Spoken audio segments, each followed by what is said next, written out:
अहम ख़बर आहे कराची खां आल सिंध टेस्ट पास टीचर्स जो एहतजाज सीएम हाउस ॾांहुं मार्च कयो वियो आहे। चकरियूं बि थियूं आहिनि। अहम ख़बर आहे अवाज़ शेयर कंदासीं। एक्शन कमेटी जे सॾ ते उस्तादनि जो मुतालिबनि जी मंज़ता लाइ कराची प्रेस क्लब ॾाढो एहतजाज कयो वियो आहे। उस्तादनि सीएम हाउस ॾांहुं वधण जी कोशिश कई त पुलिस खेनि रोके वरितो आहे।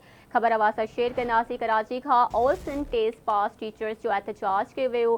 सीएम हाउस ॾांहुं मार्च कयो वियो आहे। अवाज़ सां अहम ख़बर शेयर कंदासीं। एक्शन कमेटी जे सॾ ते उस्तादनि जो मुतालिबनि जी मंज़ता लाइ कराची प्रेस क्लब ॾाढो एहतजाज कयो वियो। बिल्कुल नाज़रीन, अहम ख़बर आहे कराची खां आल सिंध टेस्ट पास टीचर्स जो एहतजाज सीएम हाउस ॾांहुं मार्च दौरान चकरियूं थियूं आहिनि। एक्शन कमेटी जे सॾ ते उस्तादनि जो मुतालिबनि जी मंज़ता लाइ कराची प्रेस क्लब वारो एहतजाज।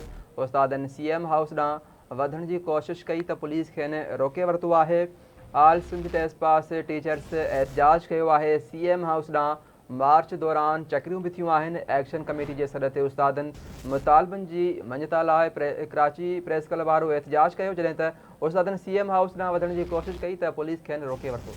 तफ़सील मालूम कंदासीं। शहज़ाद जलबाड़ी खां जी अपडेट कजो, कड़ा तफ़सील आहे।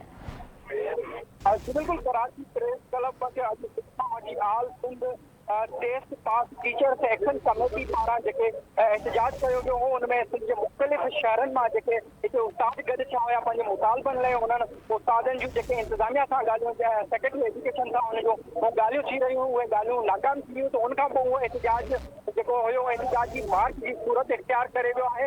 ऐं हिन वक़्तु जेके सिचुएशन आहे पोलो ग्राउंड ते उहे एहतजाज कंदड़ जेके उस्ताद आहिनि उहे पोलो ग्राउंड ते पुॼी विया आहिनि। ऐं पुलिस मुख़्तलिफ़ हंधनि ते उन्हनि खे रोकण जूं कोशिश कई पुलिस सां। उन्हनि जी चकरियूं थियूं आहिनि ऐं मुख़्तलिफ़ हंधनि तां हीअ रंदूकूं तोड़ींदा हीअ अॻिते वधंदा आया आहिनि। ऐं हिन वक़्तु पोलो ग्राउंड ते मौजूदु आहिनि। पुलिस पारां ऐं इंतिज़ामिया पारां हिननि सां ॻाल्हियूं करण जी कोशिशि कई थी वञे, लेकिन हींअर जेका ताज़ी सूरत हाल इहा आहे त उहे राज़ी न पिया थियनि ॻाल्हियुनि ते। उस्तादनि जो चवणु आहे त असांखे अॻिते वधण ॾिनो वञे ऐं एहतजाज करण असांजो हक़ आहे। जी वरी महिरबानी शहज़ाद अपडेट करण लाइ।